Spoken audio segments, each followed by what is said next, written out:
What's going on, guys? Hey. So we are Mike and Janine. We are Downright Random. What's going on? We want to thank you for joining us again. We hope that you've been following all of our other podcasts and the other things we've been trying to do. Hopefully you watched our last little bonus episode last time when we were playing the game. Mm-hmm. We're going to be playing more games in the future. Yeah, hopefully they won't suck like the other one did. No, I'm just kidding. Well, you'll see the video. But yeah, so once again, we are, if you're listening to us on audio, just make sure, you're hitting that follow button and giving us some thumbs up so, we can be shared. Yeah. And same thing with here on YouTube. And yeah, so we're just going to get into one of our random conversations. So I kind of wanted to record today since my hair is nice and fresh, freshly done. And we'll put some pictures on our Instagram if you follow us at Downright Random. You'll see, and I'm going to kind of put a collage together of like all of the different hairstyles that I do because I mean, don't act like you didn't change your hair a lot back in the day. No, I did, but you were talking, so I was letting you talk. But yeah, so I like to change my hairstyle a lot. And I think it's more like, it's two things. One, it's really relaxing for me to kind of like just sit and just do my hair or whatever. And also, like, we're both creative people. And so I like to kind of just play with different styles and different colors and different things like that. So I change it fairly often. For the most part, you do. Yeah. Like, I may have it like kind of the same style. Like right now I'm rocking faux locks. Sometimes like I'll just do it for like the last few months. It's only just been braids. Yeah. Like, box braids or whatever. But for the most part, I like to do the faux locks because I can kind of like mix up the textures, the size, the colors, and all that different stuff. So that's pretty fun for me. And Mike, you used to like... I used to dye my hair and do different designs and stuff like that. And you used to do like what kind of designs did you do? I mean, I had all kinds of designs. Yeah. I mean, like, it also depended on like what the season was or if there was any like holidays or whatever. Like for like St. Patty's Day, I would either do it just straight green or do like clovers in my hair. Like, and you did this yourself also. Yeah. Yeah. And I've done like for Christmas, I did like red and green like circle Christmas ball kind of looking things, like ornaments. Valentine's Day would do hearts. And how long did that take? Like, what was the process? Hours. What was the process of it? Like, did you have to make sure your hair was a certain length when you did it? Yeah. Or, okay. So basically the process was, depending on what I did, is I would cut my hair down basically as short as I could do it and still have some hair. Yeah. So that one level just, above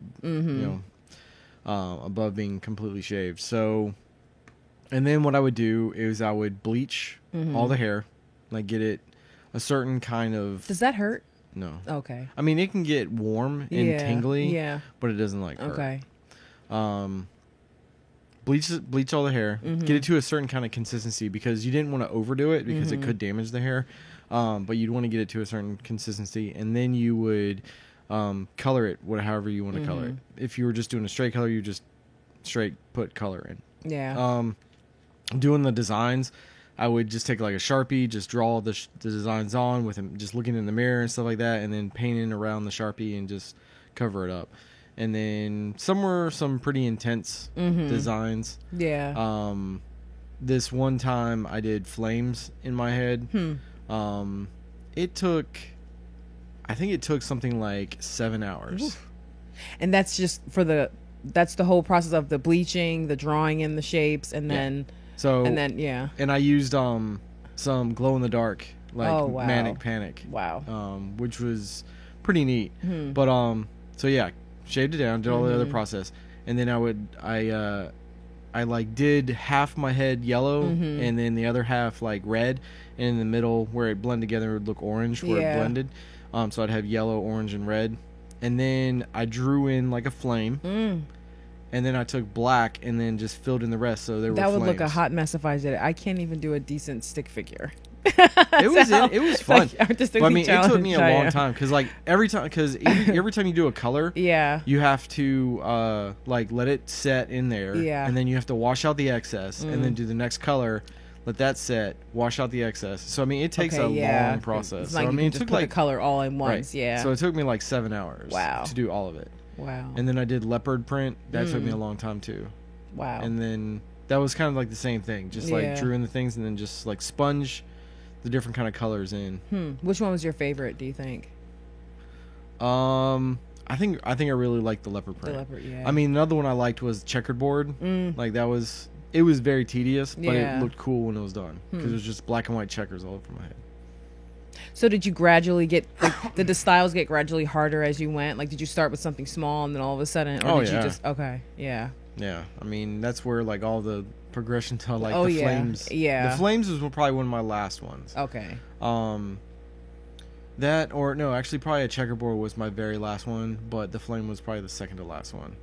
Interesting. What kind of looks did you get when you went outside with your hair like that? Oh, people were always looking at me. Yeah. People thought I was crazy. Yeah. But then I would also do just, like, mohawks and things like that all the time. Okay. Mohawks. Are there, like good mohawks and then bad mohawks? Oh, yeah. Okay. What would you say? All right. I know everyone likes whatever kind of mohawk they like. Yeah. But I like a true mohawk that goes all the way from the front all the way down to the back of the nape of the neck. Okay. I'm not really the like ones that are just on the top of the head. Yeah. I don't like that. Okay. I don't think it's a true mohawk. Yeah. That has to go all the way down. Okay. Is that how yours was? Yeah. Okay. How did you make it stay up? It was Elmer's glue. But it was like the blue Elmer's glue. I don't know if they still have it the same way. Did it make your hair blue? No. No? It was, okay. It was blue, but it dried clear. Oh, okay. And then it washed out fine. And it was like rock hard when it was in there. Wow.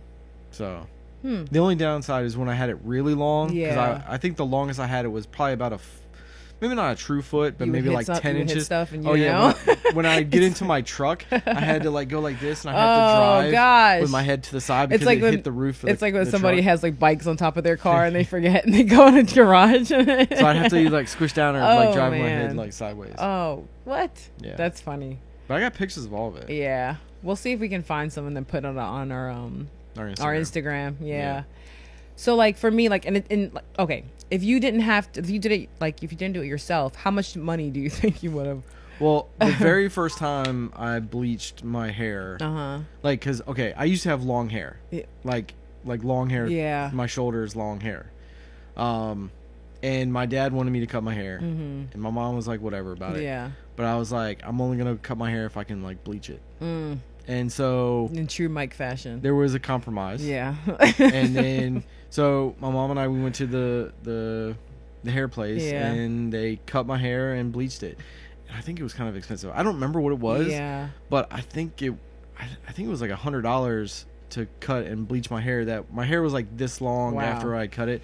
So I don't remember for sure. Yeah. But it was something like that. Yeah. And then after that, I think I just bleached my hair myself. Yeah. I can only imagine. I know, like, if you were at the salon or whatever, it probably wouldn't have taken that full 7 hours, but maybe it would have, because you still have to process everything. Yeah. So, and they still would, have to do it, but that probably would cost. But how long does it take women to get their hair Okay. done? So, the reason why, I do my own hair. Yeah. And the reason why I do it, it's not that I'm trying to take money out of the pocket of like if people have a talent, they have a talent, and some people don't have the patience also, and some people, they just can't catch on to doing their own hair or doing something, even if it's something else, whatever. Yeah. So I say go to a professional if you can't do it or you don't have the patience. But for me, like, it was like dreadful, because I would go to the salon, and this was like, even if I was just getting like a perm or something, I'd go to the salon probably 9:00 in the morning and wouldn't get out till like 3. Yeah. And then if I had to do braids or something, forget about it. It was like I'd go there first thing, and then all of a sudden I wouldn't get out till probably like 6. And I know that, like, me and my best friend, like, we would be like, okay, I'm gonna get my hair braided in the morning, mid-afternoon, and then we'll meet, pick out our outfits that we're gonna wear for tonight, and then go back to your house, get ready, and then go out. Yeah. We wouldn't leave her house till like 11, because I would get out so freaking late, like from the salon or whatever. So after a while, I just sat there. This was before YouTube. Yeah.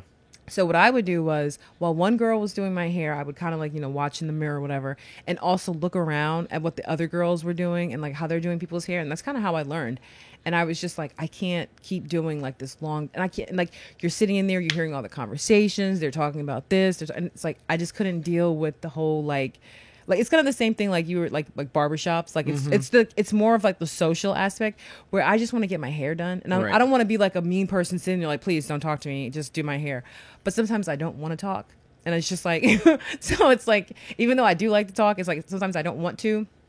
So it's like I learned how to do it, and it saved me a lot of money. Like this hairstyle right now probably would, I don't know, probably cost like $100 or something, depending on, you know, where I go, whatever, you know, but I do it myself, and I can watch my Lifetime movies, and probably like halfway through, I'm usually cursing myself out. I'm like, oh, why am I doing this myself? But then once I'm done with it, I'm fine. Yeah. But I mean, like, I know you get a kick out of it, because there's been times when he's in the living room and I'm in the bedroom doing my hair, and then I'm just sitting there, you know, just doing, you know, I probably look like a crazy person. I got hair everywhere, but you know, it's relaxing also. And I think for me, like, that's another thing that I like, that it's relaxing. Yeah. I mean, it's funny that you're talking about like all the social aspect of it, because I don't like that either. Yeah. Like, I don't know. It's one of those things that I just don't like. If I don't know you, I don't want to get too personal with you. I don't want to get, and I don't want to hear everything about your life either. I don't want to hear other people's stories. Yeah, or that too. Their little things. Yeah.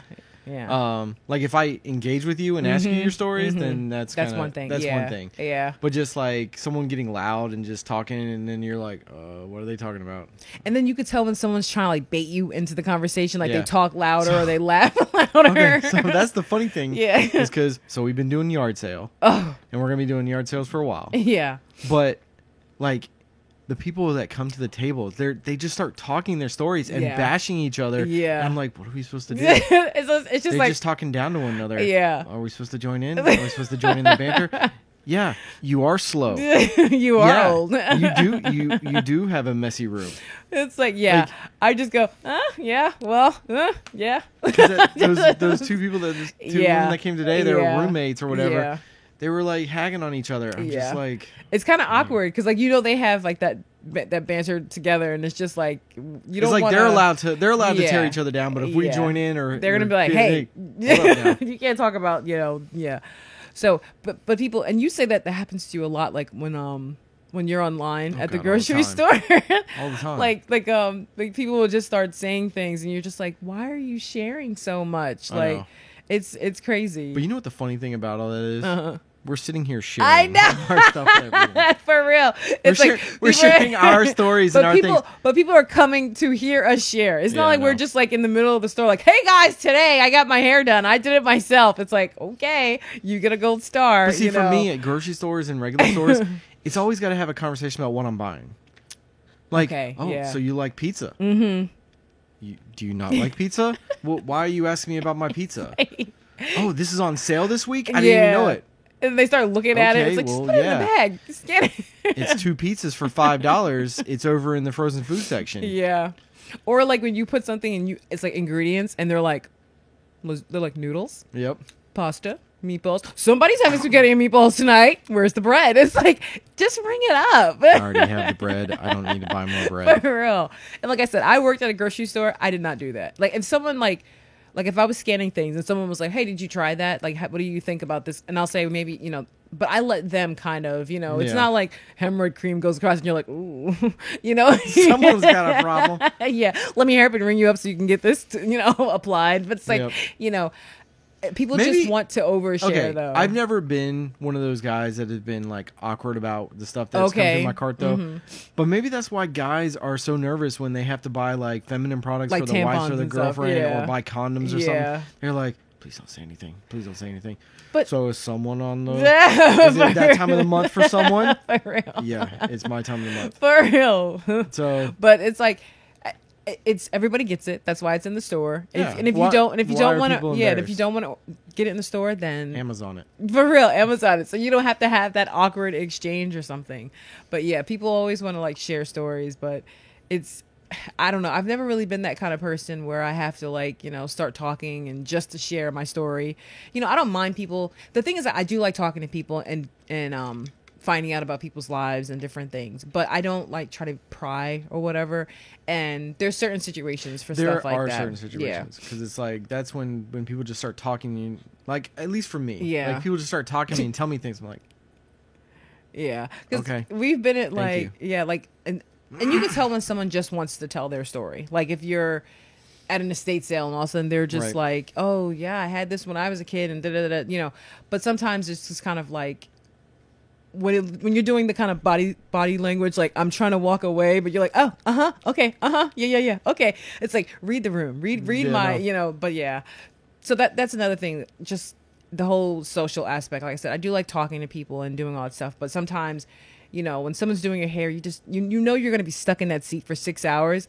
And at the beginning of that, when you're like, this is what this is what this is gonna be. Or the better situation, which is the one that they're trying to not make you feel uncomfortable, but at the dentist. Oh. They're like in your mouth. How are you doing today? That is the worst. That is the yeah. But they understand what you're saying. Yeah, I know. And you're just like, I don't really want to talk when I'm at the dentist. Yeah, they're like all in your mouth. That's so true. Why do they talk to you when you're at the dentist? I don't know. I don't even like my doctor talking to me. Like just in general. Be like, how you doing? Look, I'm here for my physical. Just make me cough and just let me get on my day. Oh gosh. See, like, but I'm the kind of person, I take like a list of questions to the doctor and I'm just like, hold on, I have to go on my memo. Let me see. Okay, so I have this question, that question. Whereas with you, you're like in and out. You're just like, I want to be in, out, and that's it. And like, and usually that's how it is. Like when you go back there and you come out, I'm just like, wow, that was quick. And you're just like, yeah, I did everything. Everything's fine. And this is whereas with me, I'm just like, is this normal? Should I be doing this? And all this other stuff. But yeah. But I feel like also doctors kind of rush you nowadays. Like you feel like sometimes they want someone like me that's just like get them in and get them out. Yeah. And that's how I want. I just want to get in and get out. Yeah. I don't want to discuss why I have 3 gray beard hairs and what I can do about it. It's whatever. I don't care. Yeah. Why don't you like the doctor though? Is it just I just don't like doctors. I think there's a lot of doctors that do very good jobs and stuff like that. But I feel like there's a lot of doctors out there that they're kind of useless. And I say that in the way that you go to the doctor. Yeah. The nurses check you in. Yeah. The nurses take your weight. The nurses take your temperature. The nurses ask you all the questions. And then you wait in the room for like 15, 20, 30 minutes. Nurses. And then the doctor comes in, takes the little notebook thing and looks through it and be like, and then asks you the same questions that the nurse asked you. Be like, it's written right there. Yeah, the nurse did her job. Like, I don't know if they're trying to trick you or something. And then they're like, okay, yeah, I see that here. You're like, yeah, because I just told the nurse that and you read it and you asked me again. And then they go, okay, well, how about you just like take it easy this week and take this medicine and then come back and see me in 3 months. Yep. And it's like, wait. And this is 30 seconds. This is over. And that's why when they come and I have my memo ready. And I'm like, you're not leaving this room. I'm getting my money's worth. And then in 3 months, it happens all over again. Yeah. They're almost useless. They go to all that school just to spend like 30 seconds with you. I mean, for like a wellness check kind of doctor, you know, unless you're, you know, needing something else. But like surgeons and stuff, like I can understand, you know. A surgeon, I get it. Yeah. I do. Yeah. You do want someone's skill. But just going to your general practitioner, like it's almost useless. Yeah. Which also like sometimes when you go, it's actually a nurse. It's not even like an actual. There are nurse practitioners now that do the job of it to speed things up and get people in and out faster. But again. Oh God, talking about that. Remember when I had that nurse practitioner that when I was trying to get approved for my weight loss surgery, and she was like, all you have to do is just eat more vegetables and just, you know, do some more walking. Be like healthy in that way. And I'm looking at her like, lady, I will fire you. Like, I was trying to get approved. Like, she was just so against. And then she was trying to get me to take that medication. I don't know if you remember that.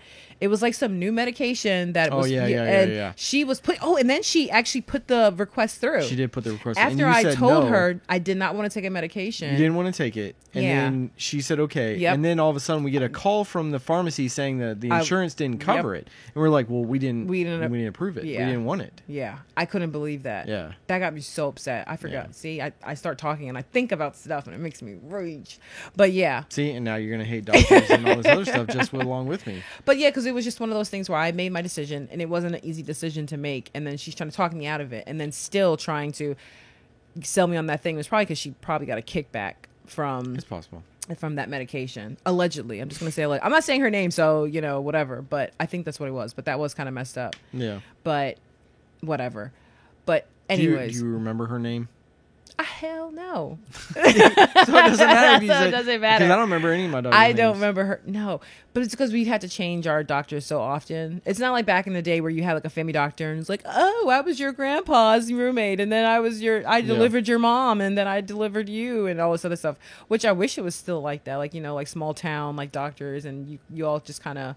Where's a small town? I don't know. They don't even have small towns anymore. I know, which is really sad. That's why, like, I do hope that we get to travel to, like, some areas where it has, like, that small town feel. Well, that's the plan. Yeah, because I do, like, like, coming from, like, a big city, New York City, it's like you want to, like, go to places that are kind of just small and, you have, like, your local pharmacy or... Yeah. Do those places still exist? In my mind, they do. I mean, I'm sure there are. I want them to still exist. I'm sure there are. And, I mean, once we start doing some trips and some things and seeing places, I mean, we'll definitely come across those, I'm sure. Yeah. So, I mean, it's just going to be, we have to search for them. Didn't we go to, like, an old candy store in Hendersonville, yeah. Mm-hmm. There was an old candy. Do you know if that candy store is still there? I mean, it was it wasn't just a candy store. It was like a general store. It just had, like, a lot of the candy and stuff like that. I think it's still there. Okay. I think we went to a thrift store there, too, right? Didn't we? And we found some Barbies. Or maybe it was just, like, one of those, like... No, it was kind of like a flea market kind of mall thing. Yeah. But it wasn't, like, a big one. It was just, like, a little one. Oh, that's fine, yeah.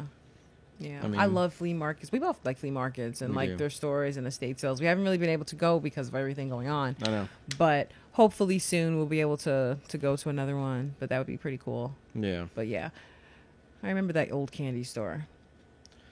I mean, was there places that you liked as a kid that was like that? That was like that kind of store? When we went to the Fresh Air Fun family, we went to... Do you need to explain what that is? Oh, okay, yeah. And I think we should explain what that is because a lot of people should know about it. Fresh Air... I didn't know about it. Yeah. Fresh Air Fun is... it's basically for like a lot of the inner city kids that can go to either camp or you can go to like a family's house that, I'm just going to put it like they're a little bit more well off and you go to their house and then you can like stay. It's like during the summertime. And I don't remember how long it was, like if it was like a couple of weeks or just like a week. I can't remember because it kind of all bunches together and I don't know what it is now. Yeah. But you can either go to the camp or you can like stay with a family. And my brother and I actually got to go to a family's house in Long Beach, New York. And they also had a second house, which never heard of that before, in the Poconos. And so I call them, I don't care, I'm just going to say, I'm going to do whatever. I call them, they were like our white family, and it's not to sound like whatever, but they were like our family. They were, we went there, I believe 2 or 3 times. And, they were as nice as anything, and we went to their house in Long Beach. They live right by the beach. And I remember that we went to their house and then me and my brother were freaking out because one morning they were like, oh, we're going to go to church. And we freaked out because we didn't have church clothes. And I remember sitting in the room with my brother, which mind you, I had my own room when I went to their house and everything. Mm-hmm. And my brother stayed with one of their sons, in his room. And it was like a pretty big room. And we were like, oh my God, we don't have church clothes. What are we going to do? I was like, should we call mom? Like, I was like really freaking out. And then they were like, no, just wear what you have on. And we were like, but this is like outside clothes, like the beach clothes. And so they were like, yeah, just wear that. And we went to church and that's what people were wearing. They went to church and then right after church, they went right to the beach. Whole new world. Couldn't believe it. It was just like the craziest thing. And so we also went to, so in the second house in the Poconos, that's where we went to the candy store also. And, it was like, I remember that's when I was like, man, I really love, like, I knew I liked country living because like we lived in Georgia, but in the Poconos, like you would look outside and I remember they had like a little screen porch area and the air just smelled like so like just trees and country and I just loved it or whatever. So, but yeah, we went there and I think it's a great program. I think that, and I really hope, because I know everything going on right now, they were actually canceling some kids being able to go to, stay with the families. But I really hope that they are able to, or figure out some other way, because I do think that we were exposed to different things. Like I was telling you about, I had my first like real amazing sandwich. And then that's when we learned about like bacon bits also. And so it was like, the mom, she made us a sandwich, and it was like all this, like, I swear it looked like a commercial, like the meat, like, you know, when the meat has like that wavy look to it in the sandwich, and it was just like with lettuce, tomatoes, and it was just amazing. And I was like, man, this is a good sandwich. I don't know. I'm pretty sure now I'm just like, you know. And now you understand my sandwiches. Yeah, because when you make sandwiches, I'm like, damn, that's intense. That's major. But it's like before, like, I'm not saying we didn't like grow up poor. I'm not going to say we were poor, but it was just a different, you know, it was a different way of living. And, you know, we kind of had like a strict, you know, kind of different way, you know, it was just different. But I did like experiencing that. And I'm really happy that me and my brother got to go to the same family, because I think that sometimes they send the kids to different families or whatever. Right. And so we were actually, my mom made sure that we stayed together, which made it better because I had like separation anxiety from my mom, my brother. So, you know, it was one of those things where I felt more comfortable, and I think he felt more comfortable also. And also like the fact that we can look back and have those memories together. That's also another thing that I was happy about. But yeah, Fresh Air Fun. And also Mariah Carey does like a branch off of it, and it's like called Camp Mariah. I didn't do that because you had to pay for that. So, which I think you had to pay for it. But the Fresh Air Fun, you know, we got to do that. So I'm really happy we got to experience that. So, but also after you told me that, and remember we were watching that Mike Tyson documentary, or not documentary? Oh, yeah. And he was talking about the one man show thing. Yeah. And he started talking about the Fresh Air Fun stuff. People need to realize, like, if you have the opportunity to put your kids in that, and you can do that, do it. And if you have the opportunity to take kids in to do it, you should do it, because it really does like help. I think things like that do help. I mean, we did go to camps. Yeah. We did like Boy Scout camp. We did my brother did gymnastics camp. I did baseball camp. I also went to music camp at those few years. So it's like I did do those kind of things, and I enjoyed it. I loved it. I mean, all the time. It exposed you to different things, and it you know, in a positive way, positive exposure. And then you meet other people that, you know, from different places, and you can kind of like just kind of step out of your own element for a while. And I think that's the thing that a lot of people need to do, like not even just kids, but grown-ups as well. Take yourself out of your comfort zone sometimes and just do something, you know, different, and also be grateful for, you know, what you have. And I think that's another thing. And I think that was another thing with the family that we went to, because we weren't the first kids that actually came to the house, but they did it for a while, and they knew that they were grateful for what they had. They understood that wanted to share it with someone else. It wasn't like their kids were like bratty and they were like, oh, these poor, you know, kids coming to our house. They were very welcoming. They were like, once we were there, it was like we were family with them. And even like the friends of, like, I remember the daughter, her friend actually had the same name as I did. And even when they came over, they were like, oh, how are you doing? They wanted to, you know, it wasn't like they were acting like they were better than. It was just, it was something that was good, and they were really, and I think that the dad was actually a cop, now that I think about it. I think he was. But they were, I probably should reach out to them. Well, you've talked about it before, and you reached out to them not that long ago. Yeah. I probably should, because there was a time, like after years passed, I actually met up with the mom, and we went out, and then we you know, we kind of caught up. But I probably should reach out to them. Yeah, you should definitely reach out to them, because again. I do feel like it was a positive thing, and that's, like I said, that's something that's going to stick with me and my brother. It was an experience that was really good, and I'm an advocate for Fresh Air Fun. So whether you send your kids or you accept, you know, kids in the home. Well, I mean, I think that's definitely a good thing, and another thing that I think is good, which we didn't really do, but I don't think we really had the room or the time as well, because we were always busy trying to do other things.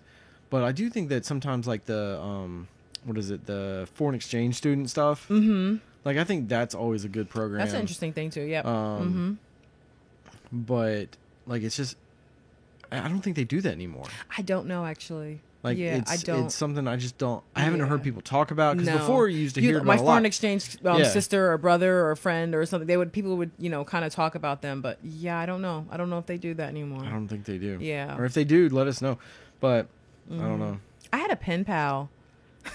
I was thinking about the same thing. Really? Yeah. Because we were going through my letters, remember? Yeah, that's right. And I found that, and you were like, I have a pen pal. Yeah, I had a pen pal, and I think my pen pal lived in China. Mine was local. Because mine was like in Ohio.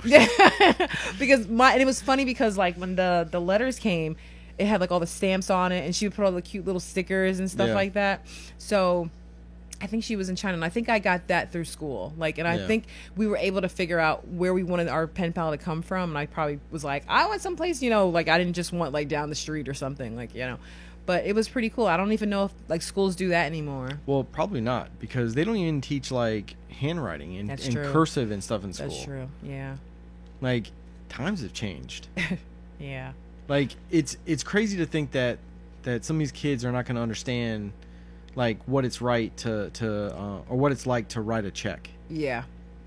Because like back in school we had to take a class on how to write a check. Like we had a booklet of fake checks. Yeah. And you had to write all the stuff down and do it right and balance a checkbook and things like that. But now it's just like everything's instantaneous. You don't have to balance nothing. It's all so online. If they're not teaching like script or anything, how do they sign their names?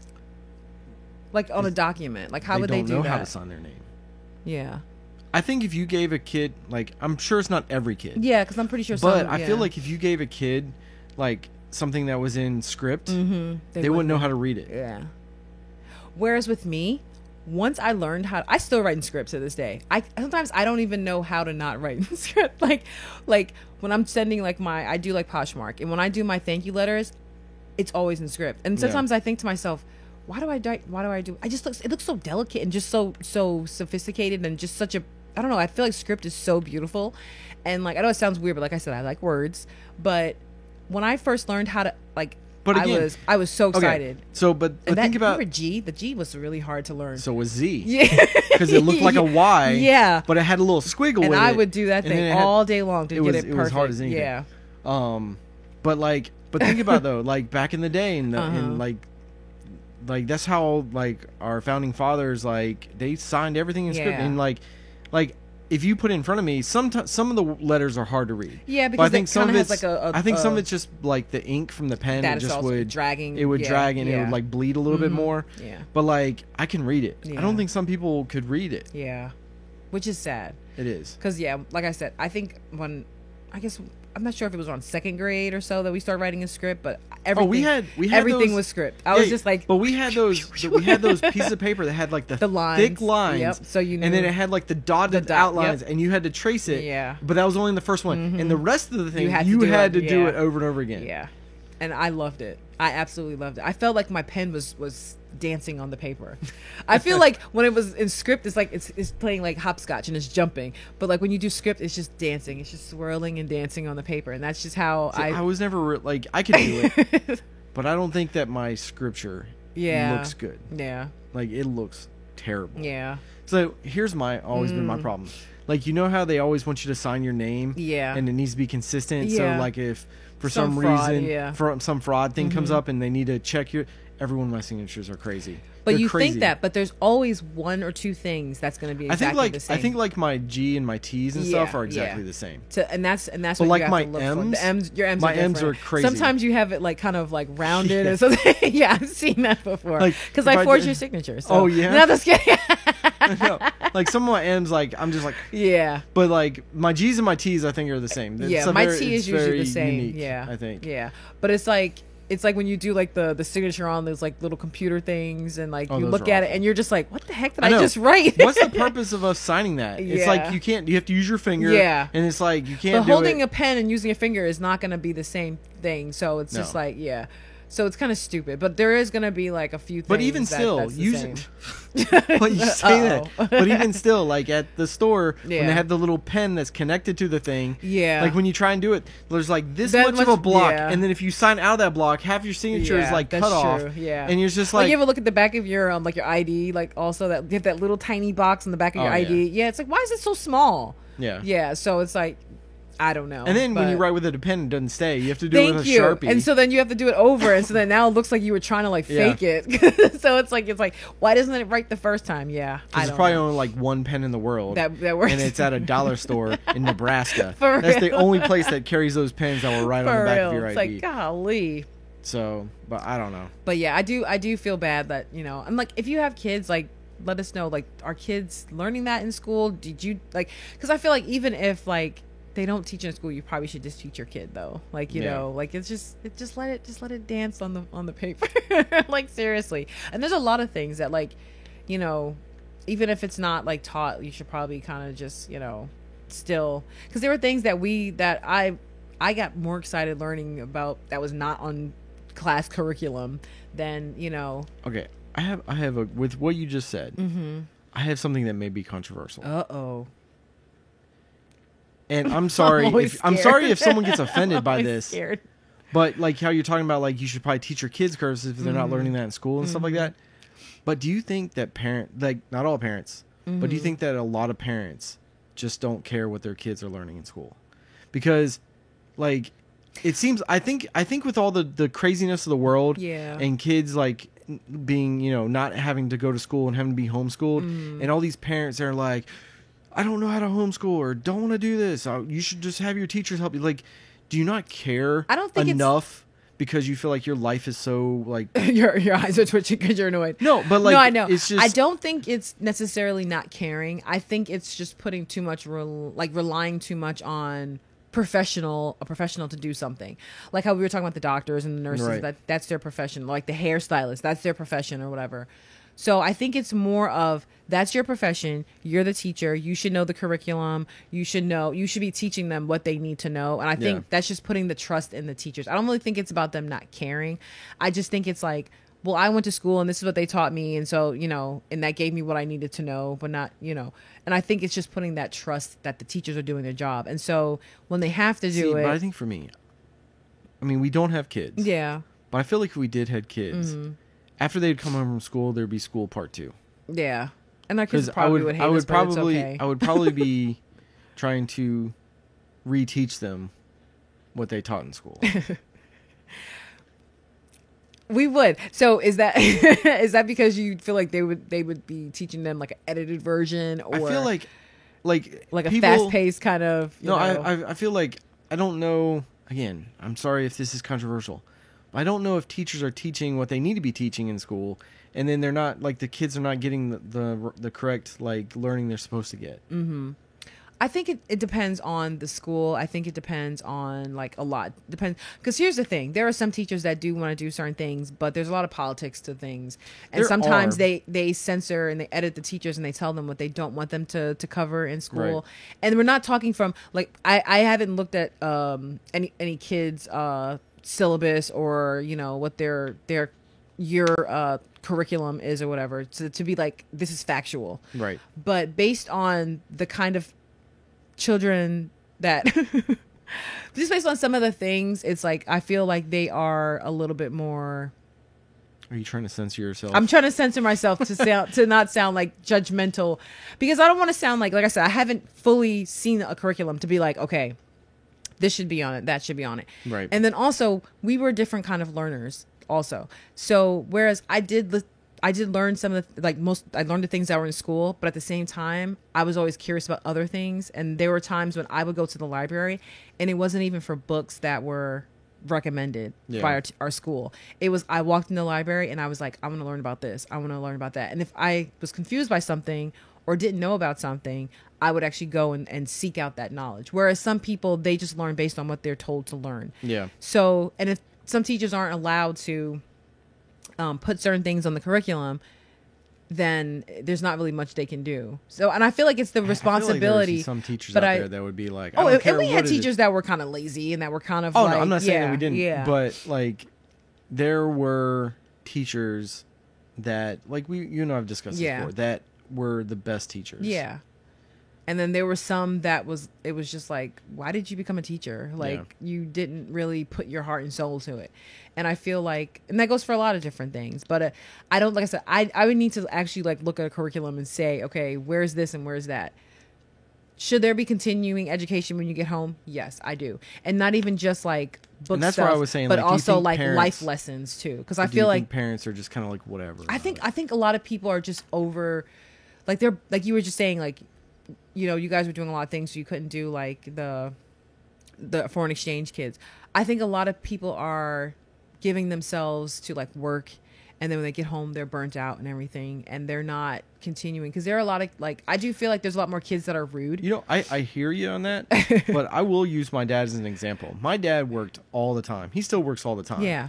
But like when he would come home from He wherever, made sure he was dad. He was always like ready to go out and do the next Yeah. thing. Yeah. So I mean, that's like, again, like that's what my dad did. He would work nonstop, be in other countries or whatever, doing whatever he had to do, come home, and then we would be out at the museum or out playing ball, and or out working on the car, or you know, doing whatever. Yeah. So it's like sometimes, and I do think that sometimes I hate to say this, because like I said, I'm not saying it's all parents, but sometimes I feel like some people make it seem like it's like an inconvenience, or something, and which sound like I said, I'm not trying to say it's all people, but sometimes it's like, oh, I gotta do this, I gotta do that, and I don't know if it's just part of, like, you know, like the ragging thing, like when you're married, you're like, oh, I gotta do this for the wife, oh, I gotta say, it's like you always have to. It's like, then why'd you get married? Like you can complain every once in a while, and it's funny. I feel like we're gonna get a little bit of hate on this one, because you're gonna be like, like any parent that's out there that gets upset about what we're saying. Is because you can get that parent. You can, yeah, I know, and you can get upset. You can get upset. You can get frustrated. Just like in marriage, like in your job, you have a right to be frustrated and everything. But it's when you start to feel like it's inconvenience. It's like, then maybe you should have reevaluated your decision. That goes for anything: being a parent, being married, picking a certain career. You know, being having a dog. It's like all of a sudden, you know, your dog's looking at you and he's standing by the door. You're like, God, you gotta go pee. It's like, yeah, you got a dog. They gotta go outside. You have to go walk them. Yeah. So it's a lot of things. I think people they make decisions and then they later on feel like it's inconvenience. But I'm not saying it's all parents or whatever. I think that, but I do think that the whole continuing education should happen, and it's not even just like book stuff. It should be like building a decent person. Yeah. And that's another thing. Like, I feel like if you have a kid, try to make them a decent person, and that goes for anything. If you're in charge of somebody, try to make them a decent person. With your manager, have decent employees. Like, you don't want to go into some place and then the employees are like on their cell phones and doing this and doing that. It's like, make sure you have a strong, decent team. You say that. Why do employees always have their cell phone on them now? I don't know. Like, this is gonna be a long. I know. I'm sorry, guys. And it's like, we were both managers, and I was a fun manager. I always was a fun. But when it came time to get work done, I was like, all right, guys, get your stuff together. Like, I didn't. Don't be rude to customers. Don't slack on other things, because when you slack, that means somebody else has to pick up your work, and you're making us all look bad. See, the crazy thing is that, like, I don't know when it like switched, but there was a quick switch. Yeah. Because like, I know if some places I worked, you put your phone in your locker. Oh yeah. And that's where it was. But then people started saying for emergency purposes and different things. Yeah. There was a phone everywhere at what I worked. Yeah. And if anyone needed to call me, they could call my job phone. You say call my work, and the switchboard will tell me that I have a phone call. Yeah. And be like, you can get a hold of me. And if I had to, I had a phone near me, or I could go get a phone close and make a phone call if I had to. Yeah. And that's the same thing growing up when my mom was working and stuff like that. If I had to call her, like, I called her job. Yeah. Same thing with my dad. Like, I called the job because, like, I mean, granted, there weren't many cell phones with us growing up. Like, I mean, it was kind of in the second half of our kids and us being kids and whatnot. But, like, it was still, like, you would call the job. And I feel like that was with us. We'd call the job. But then all of a sudden, like, everyone had, like, they'd be at the register waiting for you to come up there, and they're just on their phones. Yeah. I'm like, why are you on your phone? Yeah.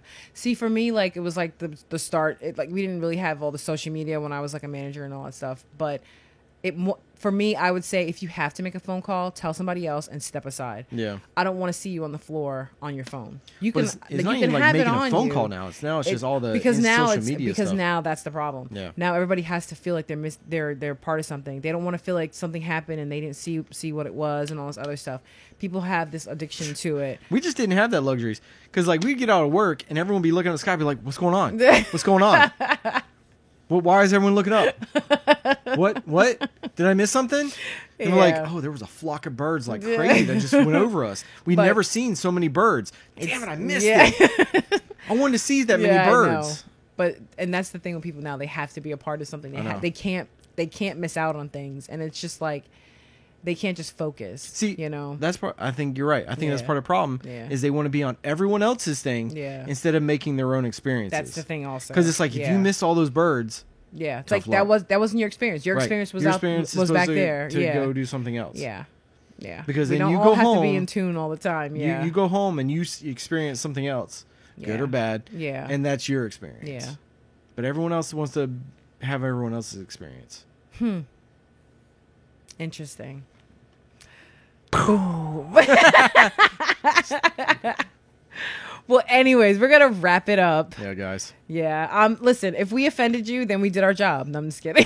Well, No. we made you think. We made you think. That's the whole thing. Because maybe yeah. maybe it's one of those Yeah. things that are like, you know what? I didn't think about that I was a horrible parent. No, don't say that. No, it's like I said. You can put it on different situations. You know, like Yeah. you just want to just don't make something feel like it was like a Don't go with everyone else's flow. yeah. All because someone And else teach is your having kids a pass. cursive. Cursive. Not That's what- curses. No, yeah. Oh no, cursive. Yes. Goodness, decent people. But yeah, so yeah, that's about it. Yeah. That All was- right, guys. Yeah. Well, definitely like, comment, share, subscribe, all that good stuff. Follow Yep. us on Instagram. Follow us on our other platforms, and check out our Instagram page where we're going to put some pictures up there. And check out the Fresh Air Fund also. But and let us know if there's anything that you did as a kid, like what camp did you go to or whatever, Absolutely. because we want to know about that. And Do you know how to write cursive? Do you know how to Yeah. write a check? yeah. So all that good stuff. Thank you for watching and listening, and All right, we'll see guys. you guys in the next one. We'll check you later. Peace.